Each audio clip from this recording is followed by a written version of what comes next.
Like, yes, song of the week strategy is great in general, but one of the primary things that you want to do is you're trying to find that moment. And that could be after I did this for a year, but it also could be the very first song or the fourth song or the fifth song. You had it on your very first song. What's up, what's up, what's up? I'm Brandman Sean. And I'm Corey. And we are back with another episode of No Labels Necessary podcast. You can catch us anywhere that you stream your podcast, here at the intersection of creativity and currency. And you know, when we do this intro, we have a very special guest today. We have an artist who's doing his thing independently at that, by the name of Black Sam. What's good, Black Sam? What's up, man? What's going on? It's nice to meet you guys officially. Appreciate it, man. Yeah, for sure, man. For sure, man. Look, you have, I think it was like near 900,000 Spotify monthly listeners, right? Some numbers are probably similar over there when you go to the other streaming platforms. Lo and behold, like, you're independent and you're doing well for yourself just from that alone, let alone with everything else that you have going on with your career. And why I want to start there is many artists are just trying to figure out how I want to get to that point. I'm sure you want to grow, I'm sure there's a lot more that you want, but there's so many artists that are like, how can I just live off of music? You're living off of music, right? Mm-hmm. So with that being said, if we can get into the Bleach moment, right? That blowing up, you had a moment that so many artists, I feel like, go through, and people in this industry go through. Am I going to go home or am I going to make this work? Right?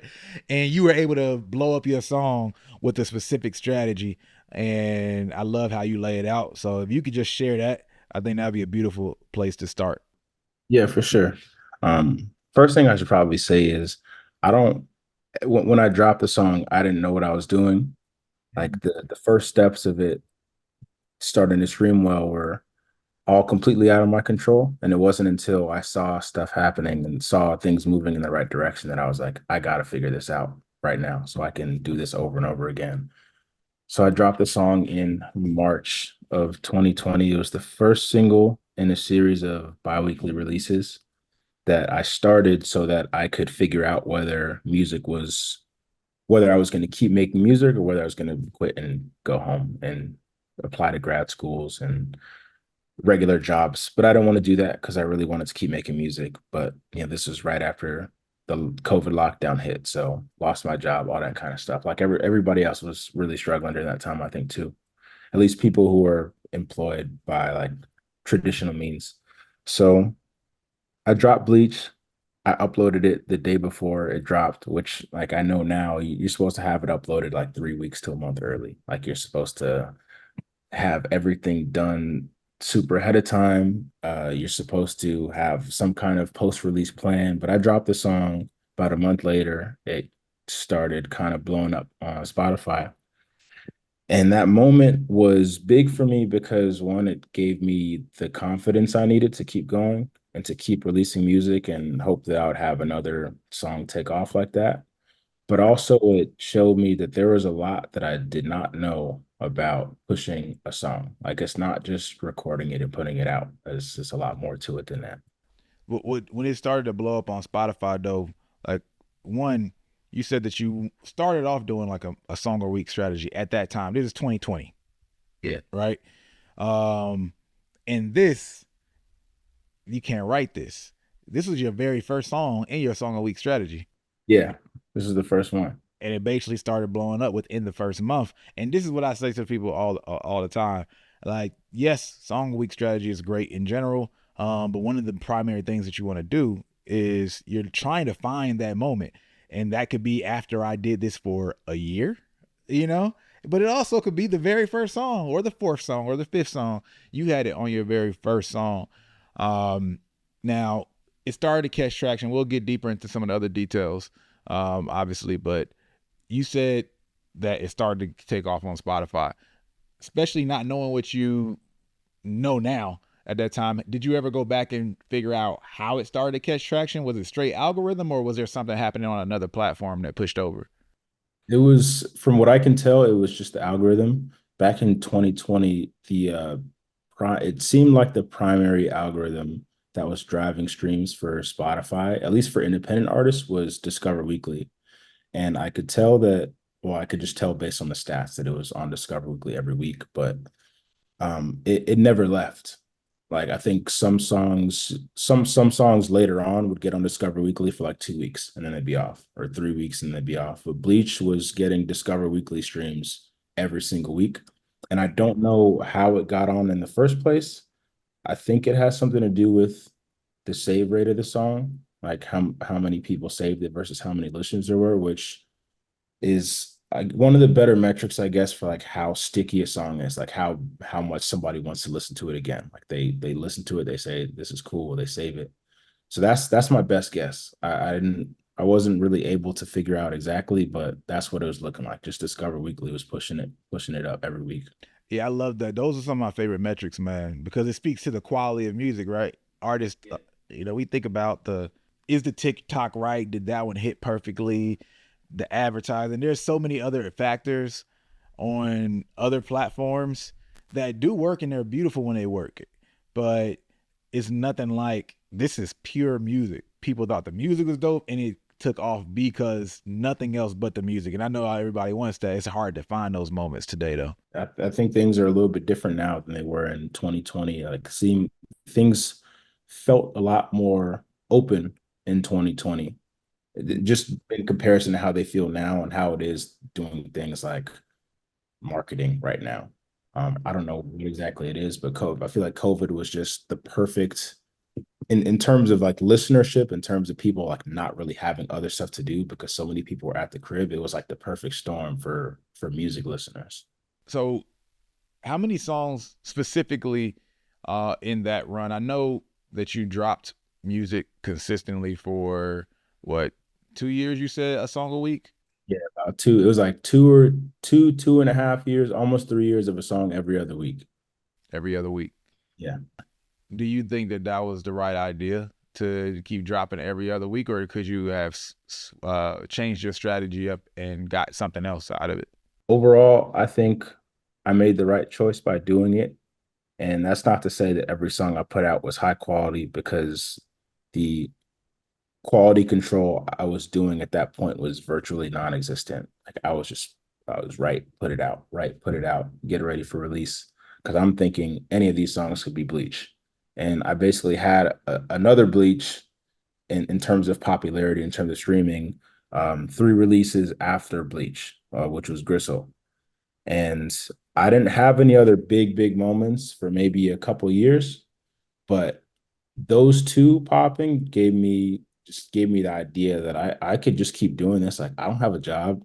I don't like what else am I doing with my time besides like I don't know, like hooping and lifting. Like I can just be in the studio every single day, making music every single day whenever it calls me or you know. And looking back, there are a lot of songs that I have like removed from DSPs because they just weren't very good.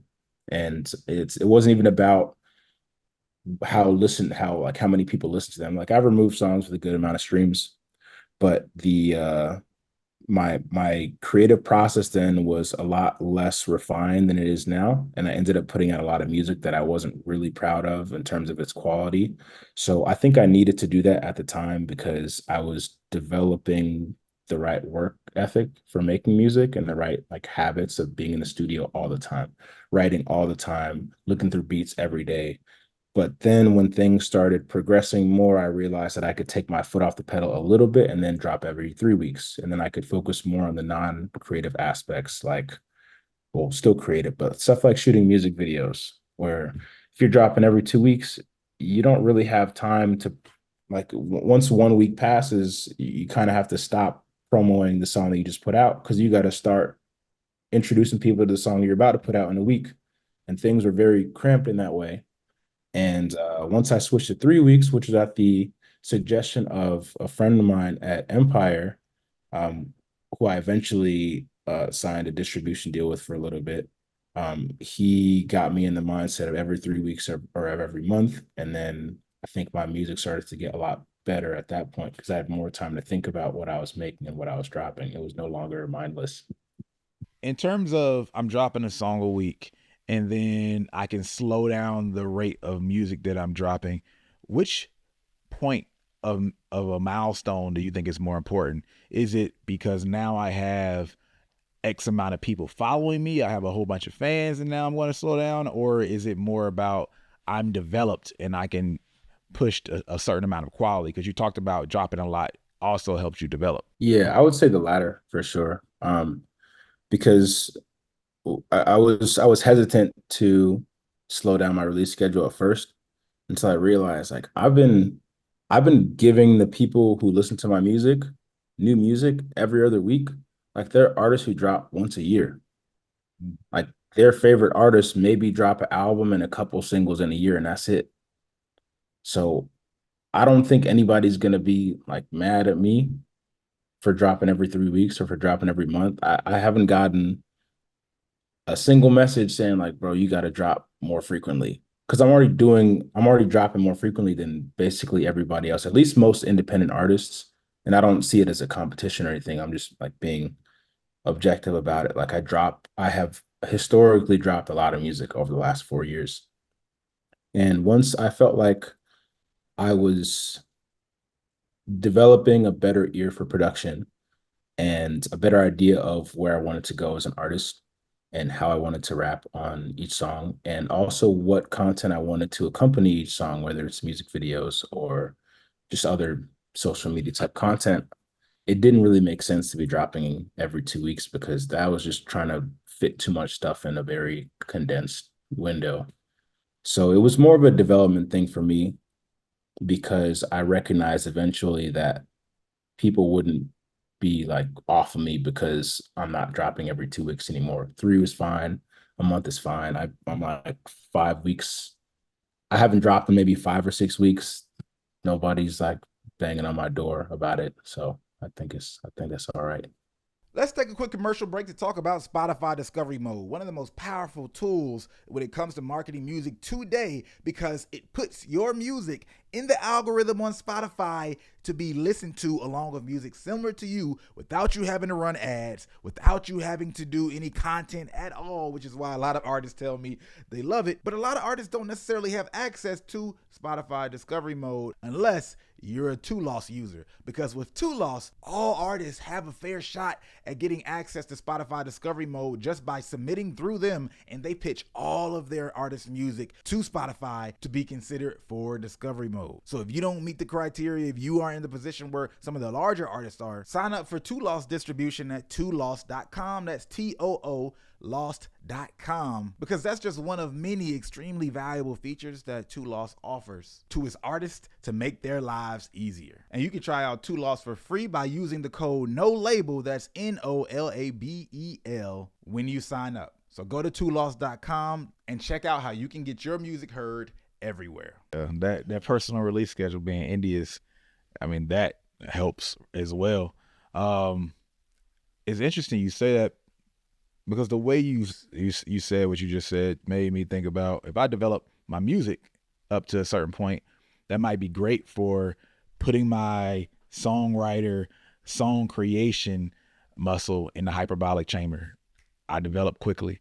But at some point, there might be a diminishing return, and I'm only getting incrementally better while I haven't addressed my ability to express that music through content and figure out what does that look like, showing my world who I am, how do I want to connect and build out what I want people to receive from me, you know? Yeah, yeah. It's important.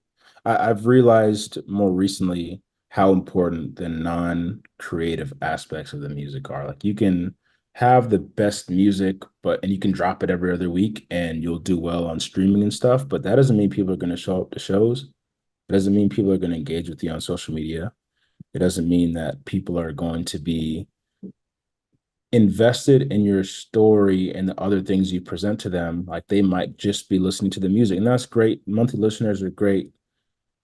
The numbers that show that people listen to the music, like that's all good stuff. And I think it's data that's worth having. And I think it's something to be proud of for artists who have it. I also believe that there's a difference between somebody who's just listening to the music and somebody who's like a fan, like a real supporter, who's gonna, buy tickets to the show when they're in town or when you're in town, and who's gonna get merch and who's going to be listening to your stuff every single day, because not just because the music is good, but because like they recognize like who you are as an artist and they respect that and they like that too. And they relate to you in some way, but they can only relate to you really if you're giving them that information in some other way. And sometimes it's in the music, but that's what social media is for, right? Like it's for showing the person that you are within the artist, or the person you are alongside the artist. If you're not doing that, then you can still get crazy numbers and you can still probably sell shows and stuff too. But I think it's a little bit more difficult to do that with passive listeners versus active ones. It makes me think about artists that we might define as one-hit wonders, or there's artists that have several hits, right? But they almost get treated or thought as one-hit wonders. I don't want to call anybody out or anything, but I think an example, just for lack of better example, is Jeremiah. You know who Jeremiah is? All right, so he got like multiple hits. He's not even a one-hit wonder. He has multiple songs that have done very, very well, but he doesn't have as big of like an audience that would show up to tours or something like that, right? And like people act like this is a new phenomenon, that it takes more than just music, right, to get people to show up. Like that is not a because of social media thing. His career predated like social media in the way we have it now. And you can blame whoever, maybe his label situation didn't push his career from a like image standpoint to the level of his artistic talents and achievements. But I think the point still is clear through and through, that you have to connect. There's two things. You have to break the artist, you have to break the music, and they're always been separate things, Yeah, definitely. And I think a lot of people just have to see that for themselves. Like a lot of artists have to see that actually happen in real time. Like I did. Like around this time last year, I had probably 1.1, 1.2 million monthly listeners. And I'm thinking like, I'm selling out every single show. Like in a second, like I'm gonna post the link on my Instagram and shit gonna be sold out. And that was not the case. Like it wasn't, a dozen people there, but it was far from selling out. And I was a little bit confused at first. I was like, I got all these monthly listeners, but I had to realize that that's not necessarily a fan. Like a monthly listener is not necessarily a fan. Like they might hear something, they're like, oh yeah, that's cool. But there's a difference between that and somebody who like go to your Instagram and go to your Twitter and see what you're on and start interacting with your stories and your posts and be hitting you about shows where when are you coming to this place? When are you coming to this place? And that kind of interaction, those are the people who are going to pull up to shows.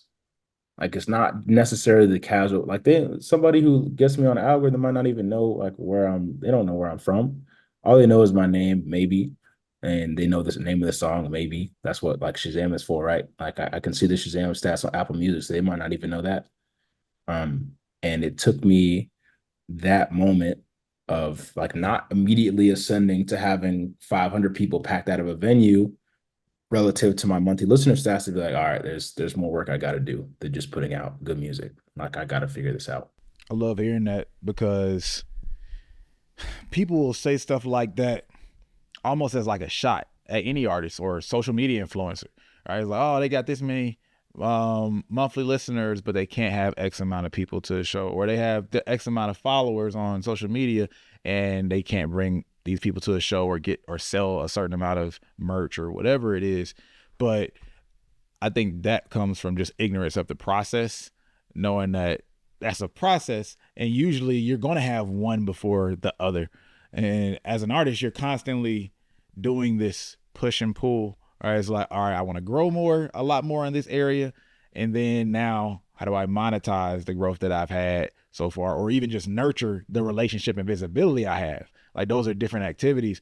And it takes getting to a certain point where you have a full team and there's a full machine where you can feel like you could do all of them at once, kind of. But until you get there, it's like I'm constantly sacrificing. Okay, I'm getting visibility right now. All right, now I'm kind of like focusing a little bit more on nurturing. And then now I'm focusing on show, or now I got to go back to visibility. It's like this push and pull, is that something that you felt personally? Yeah, I mean, I feel it now still too. Like I think even with a very well established team, like I feel like I have, that push and pull is still there. I find myself having some stretches where I'm really focused on creating music, but the business stuff, the marketing stuff, that's just not it's not occupying the same space in my brain as when I'm on a writing kick and I'm writing a song a day and I'm in the studio recording every day for a week or 2 weeks.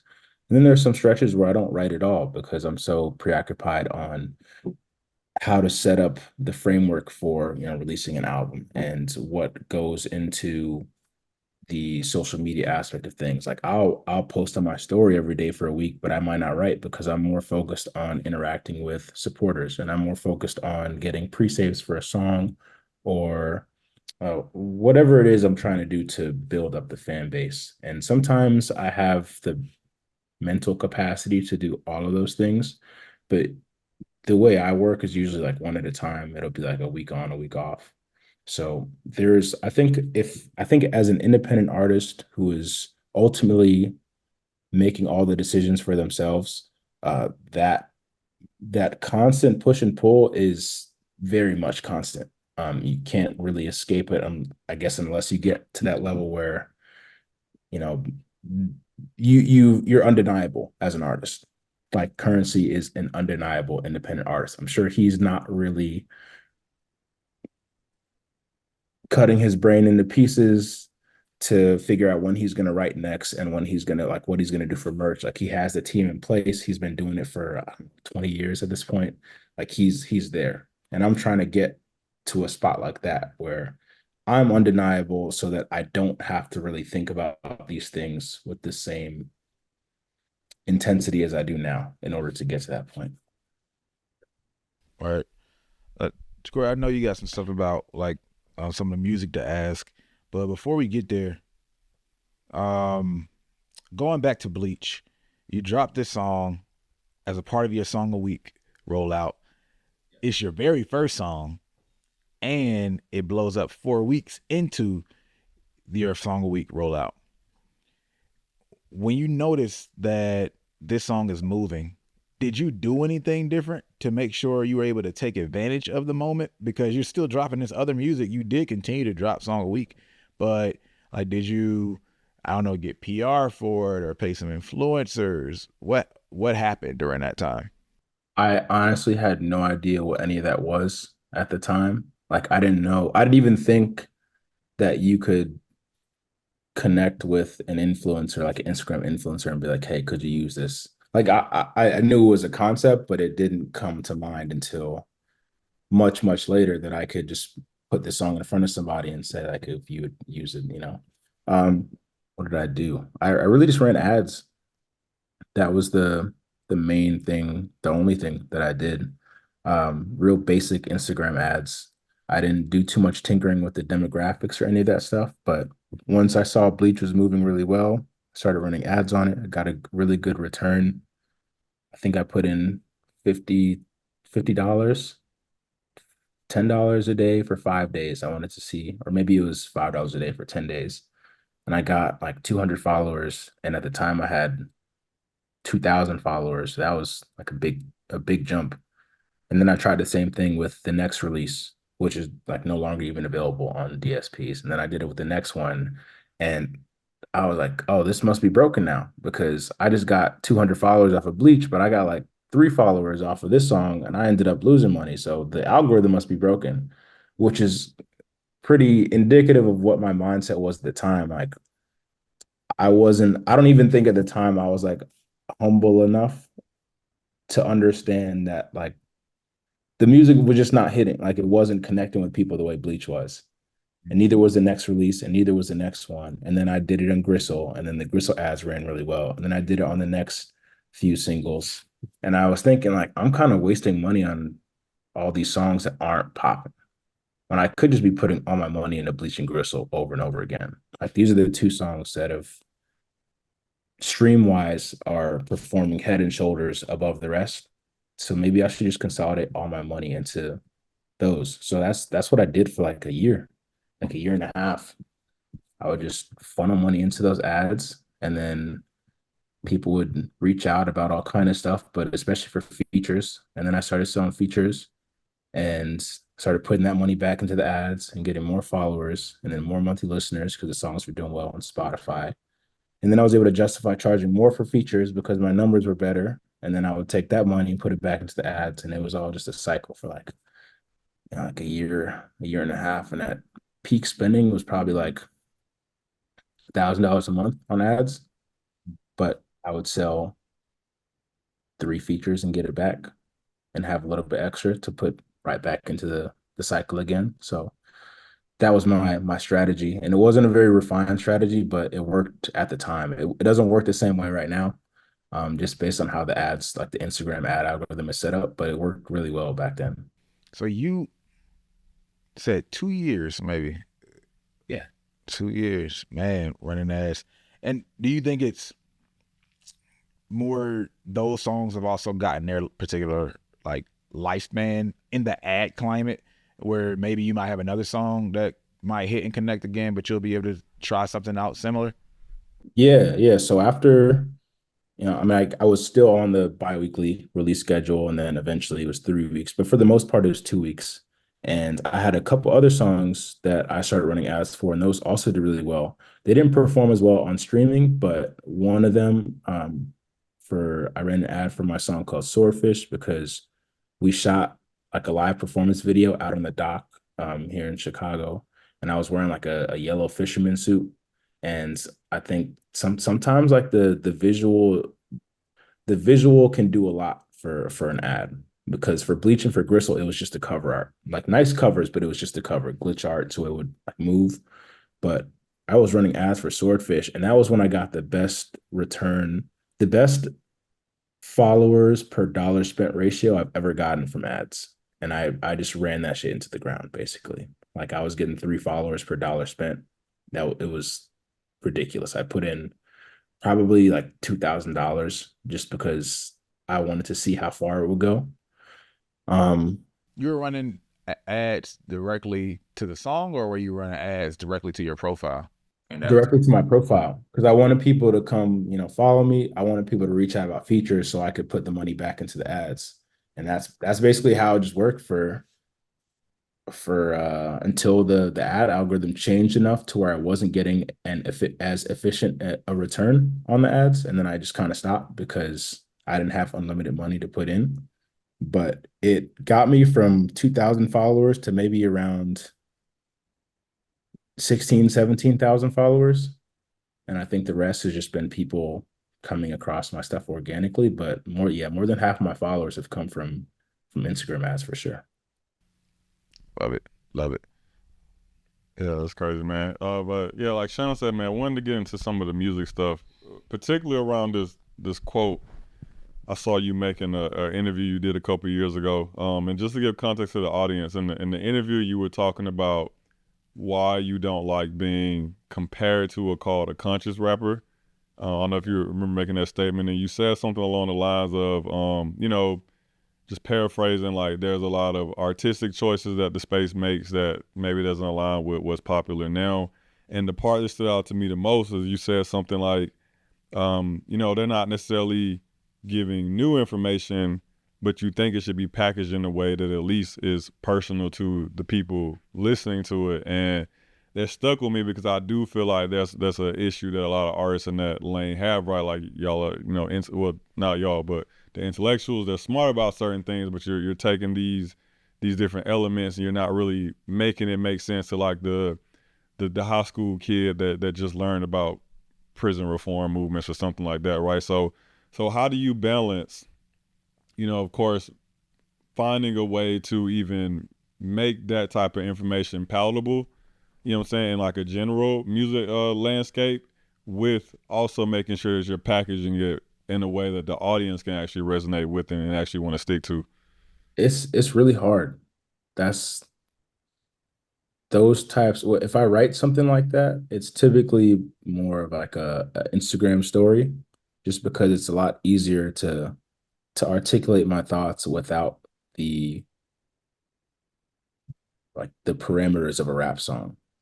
Like where like you write a song, you can't just you can't just say stuff and like not rhyme and explore every avenue of what you're thinking. You have to fit it into like the cadence, and the rhyme scheme has to be like, it's a song. It's not just speaking your thoughts, and that's difficult to kind of distill the essence of what I'm really thinking into something that's very important into a song that also has to sound good.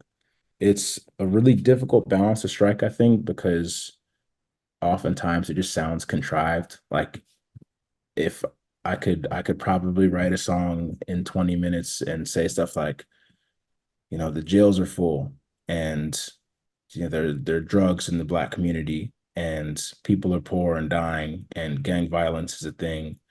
That's not difficult to rap about, but it's also stuff that everybody knows already.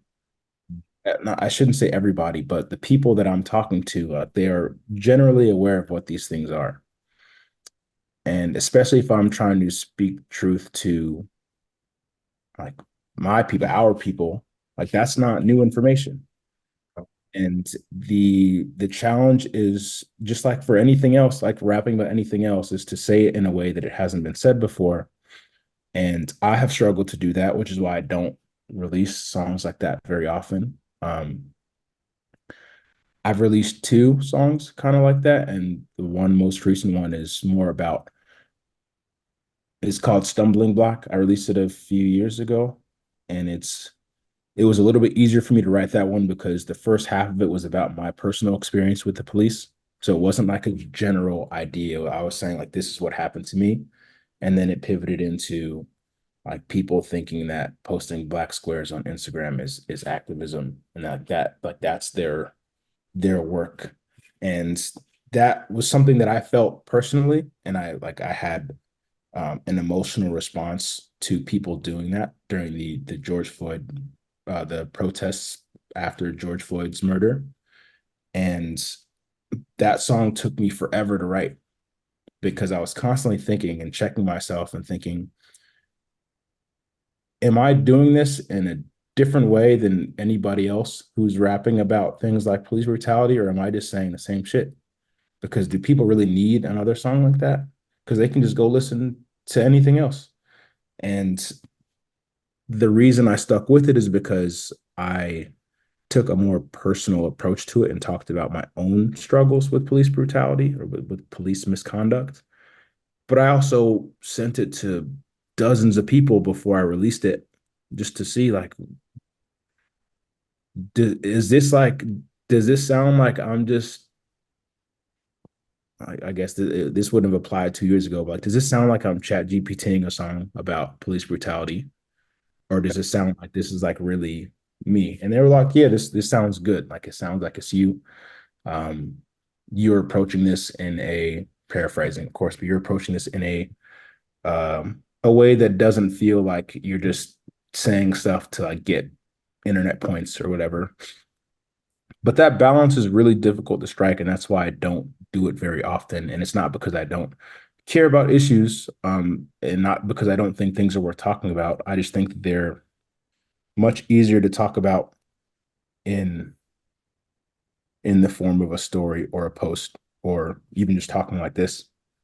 Because if I'm really trying to like discuss, if I'm really trying to discuss something that has a certain level of like nuance and intricacy contained within it, then a song might not be the right place to do it. And I think it's typically not, honestly. And if it's personal to me, then I'll try it in a song. But if it's, I don't know, detailing the history of how slavery became peonage, and then peonage became like mandatory minimums and like mass incarceration, and then how that turned into like the privatized prison industry, like that, like I don't think there's a way for me to put that in a song without it sounding either corny or too specific for anybody to really digest it as a song. So No, that makes sense though, man, because I think that's like you hit the nail on the head with what I think a lot of that space tends to have issues with, right? Is either you're more so broadly speaking on this issue that you possibly do care about, but the audience can kind of feel that there's no personal relationship to the issue necessarily, right? So it starts to feel a little bit like pandering. And I think the other side of it too is that, you know, we often hear, especially with music, like sometimes you gotta put the pill in the peanut butter, or however the saying goes, right? And what I've noticed is that a lot of that community that kind of brands themselves that way, that's the part they don't want to do, right? And I've even heard it outside of music, like even when you think about just like popular orators or people who really are like activists in that way, some of the best ones are the people that have realized like, hey, in order for me to like get this message across, I got to kind of like step off the soapbox a little bit and come down to like where the people are, or in that way, like the message will never truly resonate. And I know you said you're not, you know, doing a lot of that type of music. But is that something that when you do make those type of songs, or when you are thinking about those type of songs, are you now thinking about what is your personal involvement or story around this issue before necessarily trying to create around it? Or do you let the issue itself necessarily dictate like where the song goes? Yeah, I I think my personal involvement in it is what's going to make the song sound different than anybody else's take on it. And I think that is a prerequisite for making the song, because otherwise, if I don't have a personal involvement in it, or if I'm not personally passionate about the issue itself, then I shouldn't be making the song. Like, I shouldn't be the messenger for this. Mhm. There are a lot of things to care about in the world, like more than anybody has the capacity to, like all the thing to get to all the things all the time. And I think like Black people have enough stuff to worry about within our community, to be focused on those things exclusively. But also, that's just not really how the world works, because there are a lot of different people and a lot of different groups of people everywhere who are dealing with oppression. And to to say that I have a personal investment in things that are happening thousands of miles away, I think sounds kind of funny on the surface, but it's more just an extension of just caring about bad stuff happening to people for a lot of times very similar reasons as to why they happen to us. And I think that is typically the line of logic that my personal involvement follows, like comparing systems of oppression, and how the same systems of oppression that have been inflicted upon Black people here are the same ones that are used in other places to deal with other people. And analyzing stuff from that lens has, I think, just given me the motivation to learn more about things that are happening in other places. But I think that if I weren't trying to make that connection, then it wouldn't be worth me trying to write about stuff or rap about stuff. Because then, like, what am I really doing it for? Like, I would have to ask myself that question. And I think at some point in the past, I would have tried to convince myself that I was doing it because, oh, it's the right thing to do. But what am I really doing it for? Because I think if you really dig into that, like if you don't have a personal investment, then you're just kind of doing it to do it. Yeah, I don't think that's the way to do it. And that's just my opinion. Like, I'm not saying that there's not a single person out there who would listen to a song where somebody's like, yeah, like Black people are poor and they're in trouble. And then they're just rapping about other stuff the whole song. Like, maybe that works for somebody, but I just don't think that's how it should be done. As a lyricist, as somebody who really cares about the content of the song, that's not really my goal with it. Yeah, you can always find somebody for every single audience, right? How many people it'll touch, changes as you think in specificity. I'm just going to really talk about this event just because there's people there's a tribalism or our identity around listening to almost every type of music. I'm just going to listen because I love to listen to that type of music. But for you, it sounds like you really care about the art. You really care about bringing value, right? As a part of the art, right? It's like, if this already exists, what can I provide different in this space, period, right? And how do I work backwards to figure that out? Part of your answer to that equation is I pull from myself and my own experience, because can't copy and paste that. So if I start there, it's going to make it different regardless to some degree. But I love that you think about it in general. From what I see, it's like, if I have something to say, right, and I construct something and I have somebody's ear, I want to make sure I'm offering value, which at the very least has to be some alternative perspective or creative approach, it sounds like. Yeah. Yeah. Like, otherwise, it's just not, to me, it's just not worth doing. Like, because they can just go get that. They can go get like a regular analysis from somebody else. It exists, especially in the social media age. Like, you can find that anywhere. Now, I know that you're with Two Lost currently in terms of distribution. What made you choose like a company like Two Lost, and what do you like about them? And shout out to Two Lost, by the way, because they obviously, like, Dame connected us with you. Yeah, shout out Dame. Shout out to Lost, man. Dame was real cool. We're supposed to be hooping when I'm in LA next. Oh man, hey, we done had the hoop. We had the hoop with Dame's circuit. It's like a rite of passage at this point, man. Yeah, yeah. He all right.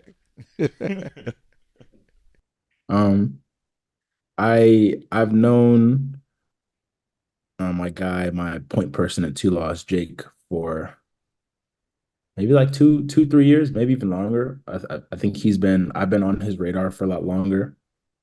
And I had a few different distribution situations leading up to Two Lost, like most artists do. You kind of bounce from one to one, and you figure out where you fit, and you figure out where you feel like you're wanted, and you figure out where you're not, and you keep moving. And I was coming off a situation with Empire where felt like I was just kind of treading water, and like my streams are doing well, all that stuff was good, but being signed on the distro side and not the label side, I knew it wasn't a priority.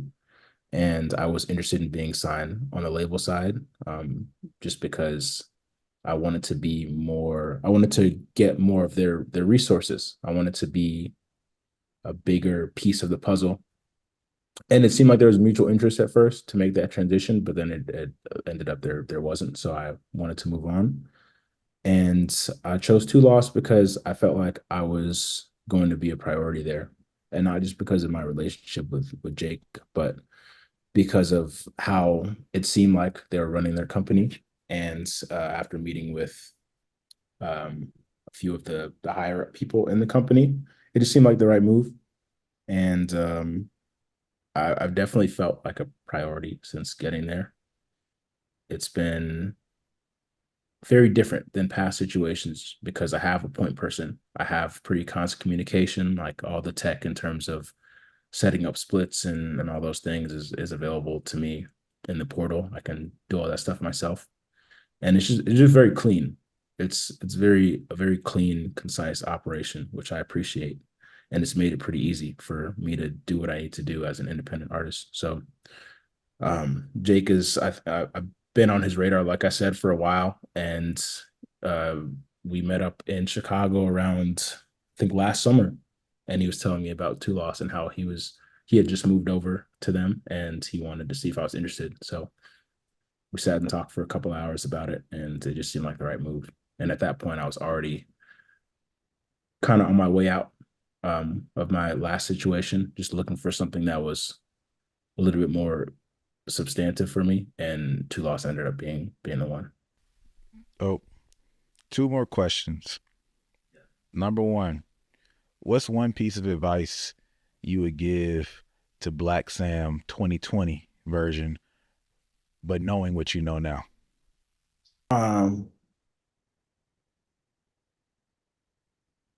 I would say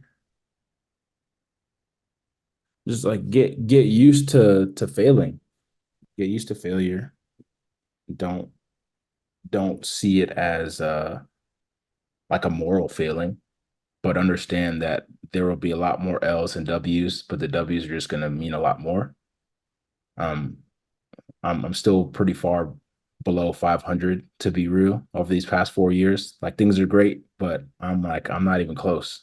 Like it's rejections, songs not doing super well, content not coming out the way it's supposed to, whatever it is. Like there's a lot of that, and it's pretty easy to get bogged down in that. But I would say just get accustomed to things not going the way they're supposed to go, and just treat all those things as learning experiences, and that will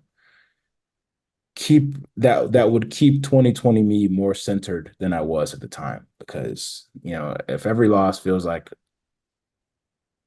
you're getting punched in the chest, like you're not gonna have any chest left after like a month. Like if you just get cooked for a month, like that's just kind of it. But if you can see those as just learning experiences, and like things are going to be cool, things are going to even out later, then it's a lot easier to keep moving. Last question. When you hear the term no labels necessary, what does that mean to you? It means that the game is different now. And it means that artists have the power and the resources to build teams around them to where they don't need to sign with bigger companies who make them an afterthought in the grand scheme of their operations.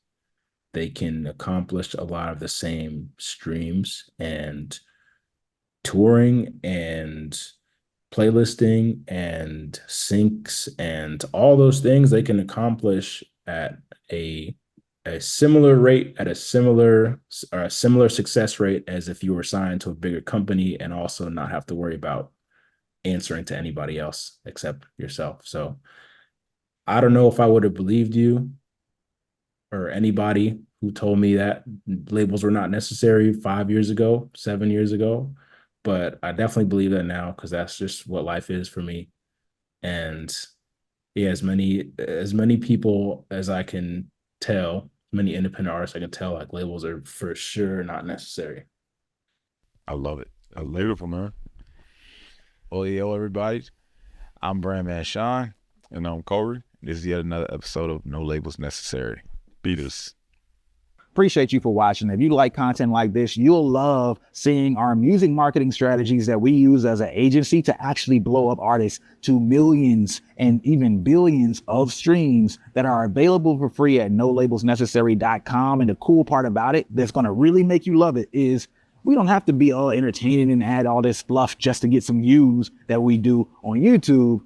We get straight to the information. There's play-by-play and courses that give you a breakdown of every step that you should do to get success. And you have the ability to have communication with us. We get on live talks, a lot of cool things for members, and it's free just to hop in. So check it out right now at nolabelsnecessary.com.